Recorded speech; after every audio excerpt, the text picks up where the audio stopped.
Welcome back to Antisocial Studies. The War of 1812. So many know nothing about you, and normally I'm kind of okay with that. Like, I'll be honest, when a full-grown adult asks me about the War of 1812, I kind of shrug it off, and I'm like, you've made it this long without knowing about it. It's clearly not important.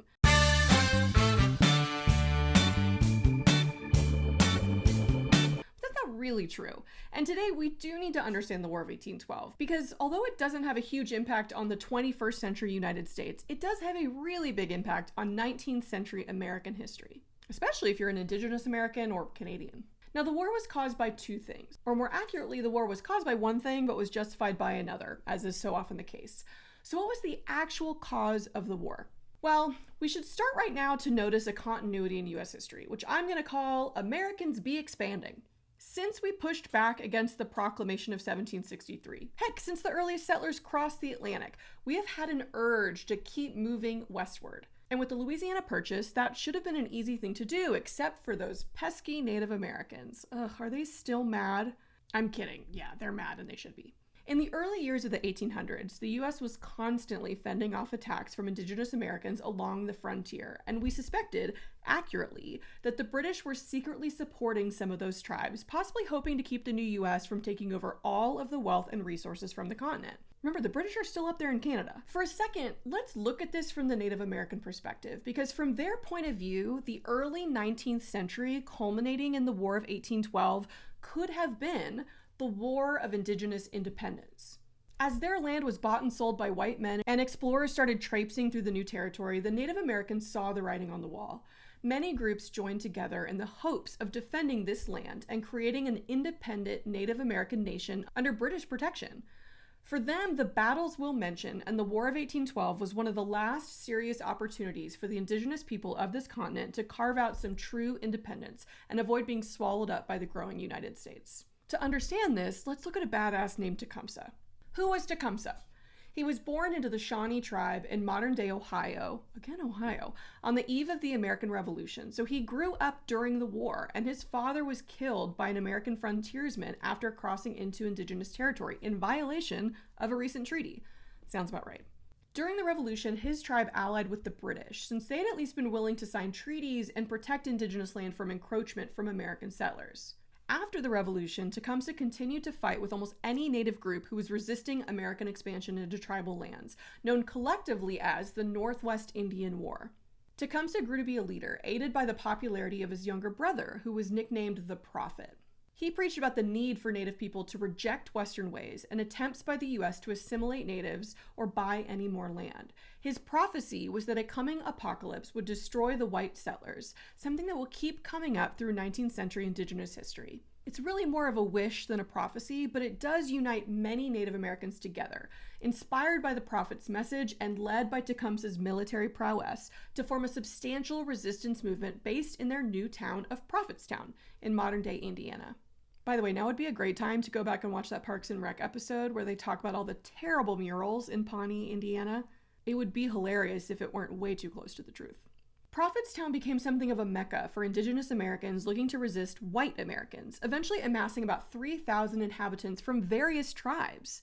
His main adversary was the governor of the Indiana Territory and somehow future president William Henry Harrison.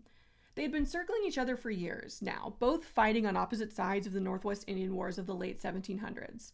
Tecumseh met with Harrison multiple times to ask that he rescind the treaty that ended that war and granted white settlers so much native land. Not getting anywhere with Harrison, Tecumseh reached out to the British and began negotiating an alliance with them. Again, they're just right up there in Canada. At the same time, Tecumseh traveled south to try to organize a pan-Native American alliance, but it was met with mixed reactions. The Choctaw refused, but the Creek Indians rose up, only to be split apart and turned against each other by a little-known general from Tennessee named Andrew Jackson. Hearing that Tecumseh was away from Prophetstown, Harrison and his soldiers closed in, and the two sides met at the Battle of Tippecanoe. The U.S. won the battle, burned down Prophetstown, and broke apart the indigenous confederacy that Tecumseh had built. Tecumseh heard of the loss and took his followers northward to Canada, just in time for the US to try to invade Canada. Sorry, Tecumseh. So we'll get back to him in a minute, but now we're at 1812, so there's got to be a war. The main reason why some Americans, especially those in the South and the West, wanted to go to war with Britain was because they were frustrated that they were still lurking around secretly supporting Native Americans and stopping white settlers from expanding westward. Also, we'd had our eye on Canada for a while now, but this alone wasn't enough to rally enough support for a war, and so war hawks, or those who believed we should go to war, instead looked eastward to the Atlantic Ocean for an easy topic to justify the war, and boy did they find one. Remember how the British and French had been fighting with each other for ever, and we kept getting caught in the middle? Of course you do. I talked about it last episode. Well, the British had taken it one step further and were impressing our sailors. No, they weren't dazzling them with a song and dance, although that would be impressive. They were literally kidnapping American sailors and forcing them to fight against the French. That's not allowed, right? We kept telling them to stop it, but they wouldn't, and so we declared war. One complication, most of these American sailors were actually British people who were supposed to be fighting for their home country, but instead were making money on American merchant ships. So most of the sailors who were kidnapped were, from the British view, essentially soldiers who had gone AWOL. And the British were just bringing them back to fulfill their duty to the crown. That's fine, I guess, but they were still literally grabbing men off ships and forcing them to fight a war, which seems bad, in my opinion. So as Harrison and others are fighting Native Americans backed by the British in the west, and American merchant ships are being attacked by the British to the east, most of the country decided that the British needed a little reminder that the US was in fact an independent country. It should be noted that the decision to go to war was pretty split down party and geographic lines, because again, the US was really 2 to 3 different countries wrapped into one. Federalists, mostly merchants and business owners from New England, did not want a war to disrupt trade, so they tended to vote against the war, which would also be the cause of their party's downfall afterward. But Southerners and Westerners won out, and the War of 1812 began in, 1812. Major battles. Full disclosure, in my outline I had a section for battles, and then I just wrote a note to myself asking, do we care about the battles? And I kind of answered my own question with another note, I don't think so. So let me just hit the highlights so that we can move on to the important consequences of the war.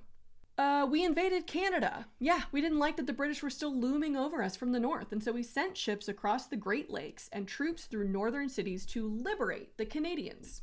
We believed that the Canadians would have been inspired by our own revolution and were just waiting for us Americans to go and free them from the oppression of the British crown, but we got there, and the Canadians were like, thanks, we're actually doing fine. Our Navy fought the British Navy on the Great Lakes, and my main question when I learned about this in high school was literally how did they get the ships there? I was too embarrassed to ask my teacher because it seemed like a stupid question, but did they carry ships over land and plop them into the lakes? Turns out, both sides just built ships on the Great Lakes since there was no real way to get ships from the Atlantic Ocean to the interior lake. So my dumb high school question was actually a pretty good one. Let that be a lesson to you, teenagers listening. Ask your dumb questions. During the fighting, British forces captured Washington, D.C. and burned the White House. And Dolly Madison saved the portrait of George Washington from being desecrated by the British soldiers. Thanks, Dolly. Except that actually she ordered her enslaved servant to save the portrait while she fled, so thanks Paul Jennings, the 15-year-old enslaved person who risked his life to carry the portrait with him. One battle we do always learn about is the battle at Fort McHenry, because during the 25-hour bombardment of the fort outside Baltimore by the British Navy, a soldier in a boat watching the flag waving to show the Americans were still fighting inside wrote a poem about it.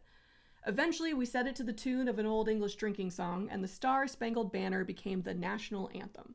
Ironically, the author, Francis Scott Key, had been emphatically opposed to war with the British from the outset, but that's okay. Thanks for the cool song anyway, I guess.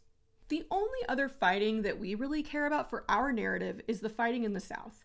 After the British left New England, they turned their attention to New Orleans, a city that was incredibly important as a port of trade to all of the Mississippi River and the Western Territories. As the British troops traveled around the South, they were followed by an up-and-coming general who had just finished sweeping up some native resistance. Oh hey, Andrew Jackson.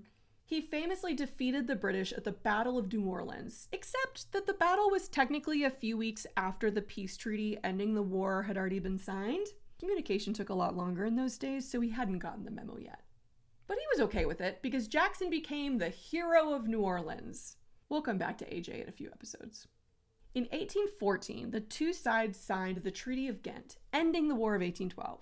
Why did the two sides sign a treaty? Well, the US pretty much knew it couldn't actually defeat the full might of the British military, and the British didn't really care what the Americans did if they weren't fighting the French anymore. So, as with all things in the early 19th century, it kind of goes back to Napoleon.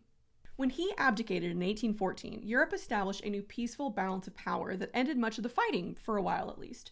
So the issue of trade between the US and Britain's European enemies just kind of wasn't really an issue anymore.